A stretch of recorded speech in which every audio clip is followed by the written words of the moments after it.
अगले 5 सालों में गोल्ड का भाव 2,70,000 प्रति 10 ग्राम तक जा सकता है। इस वीडियो में हम गोल्ड के बारे में हर बात जानेंगे। हम समझेंगे कि गोल्ड के दाम क्यों बढ़ रहे हैं, क्या ये सही समय है गोल्ड में इन्वेस्ट करने का, और आपको कॉइन खरीदना चाहिए या ज्वेलरी। गोल्ड के दाम क्यों बढ़ रहे हैं, ये सवाल हर किसी के मन में है।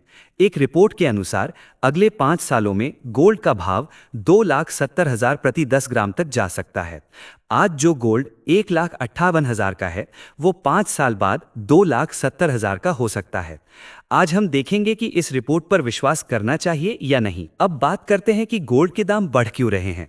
गोल्ड की कीमत तब बढ़ती है जब दुनिया में अनिश्चितता होती है, जब मार्केट को लगता है कि कल क्या होगा, युद्ध चल रहे हैं या कोई और प्रॉब्लम आ रही है, तो गोल्ड के प्राइस बढ़ जाते हैं।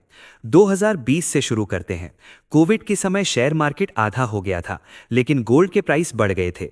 जब दुनिया में अनिश्चितता होती है तो शेयर मार्केट गिरता है और गोल्ड बढ़ता है।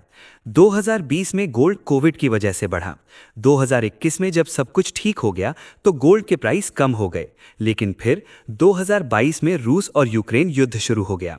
मिडिल ईस्ट में प्रॉब्लम शुरू हो गई और गोल्ड के प्राइस फिर से बढ़ने लगे। 2024 में ट्रंप आए, उन्होंने टैरिफ लगाए और फिर से दुनिया में अनिश्चितता छा गई, जिससे गोल्ड के प्राइस बढ़ गए। जैसे जैसे अनिश्चितता बढ़ती है, गोल्ड के प्राइस बढ़ते जाते हैं। जब सब कुछ नॉर्मल रहता है वर्ल्ड में, गोल्ड के प्राइस स्थिर रहते हैं, लेकिन जैसे ही अनिश्चितता आती है, गोल्ड के प्राइस बढ़ जाते हैं। ये डेटा आपको डिसीजन लेने में मदद करेगा। अगर दुनिया में कुछ चल रहा है तो ये समय गोल्ड खरीदने का है, ना कि बेचने का। आज जब हम ये वीडियो रिकॉर्ड कर रहे हैं तो 10 ग्राम गोल्ड 1,58,000 का है। 2025 में यही गोल्ड 78,000 का था। 78,000 से 1,58,000 गैप देख रहे हैं आप। ऐसा अनिश्चितता के कारण हुआ है। कई बार हमें लगता है कि लोग बहुत सारा गोल्ड खरीद रहे हैं, इसलिए गोल्ड के प्राइस बढ़ रहे हैं, लेकिन ऐसा नहीं है। गोल्ड के प्राइस आपके और मेरे गोल्ड खरीदने से नहीं बढ़ते हैं। गोल्ड के प्राइस तब बढ़ते हैं जब गवर्नमेंट भी गोल्ड खरीदती है। गवर्नमेंट गोल्ड क्यों खरीदती है? जिस गवर्नमेंट के पास जितना ज्यादा गोल्ड होता है, उससे पता चलता है कि उसकी इकोनॉमी कितनी मजबूत है। पिछले 1 साल में हमारी गवर्नमेंट ने भी बहुत सारा टन गोल्ड खरीदा है। अनिश्चितता के समय जब इंडियन रुपी नहीं चलता है तो गोल्ड हर जगह एक जैसा चलता है। अगर कल इकोनॉमी में कोई दिक्कत आती है तो ये गोल्ड हमें बचाएगा, इसलिए हम गोल्ड रिजर्व करके रखते हैं। हर कंट्री ने गोल्ड रिजर्व किया है अनिश्चितता को देखते हुए। अब बात करते हैं कि गोल्ड कैसे लेना चाहिए, गोल्ड कॉइन या ज्वेलरी। इन्वेस्टमेंट के लिए गोल्ड लेते समय ज्वेलरी नहीं लेनी चाहिए और ज्वेलरी की जगह कॉइन नहीं लेना चाहिए। अगर आपके पास सिक्योरिटी है, रखने की प्रॉपर व्यवस्था है, तो ज्वेलरी मत लीजिए, गोल्ड कॉइन लीजिए। गोल्ड कॉइन लेने से सबसे बड़ा फायदा यह होता है कि जब आप उसे बाय करने जाते हैं तो आपको मेकिंग चार्ज नहीं देना पड़ता है। ज्वेलरी में मेकिंग चार्ज 8 से 25-30% तक होता है।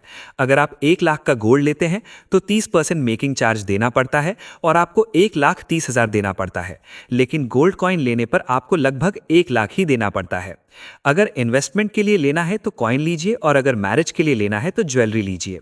अगर इन्वेस्टमेंट के लिए ज्वेलरी लेंगे तो आपको नुकसान हो सकता है। क्या गोल्ड प्राइस अगले 5 सालों में 2,70,000 प्रति 10 ग्राम हो सकता है? बिल्कुल हो सकता है, लेकिन ये इस बात पर निर्भर करता है कि दुनिया में क्या चल रहा है।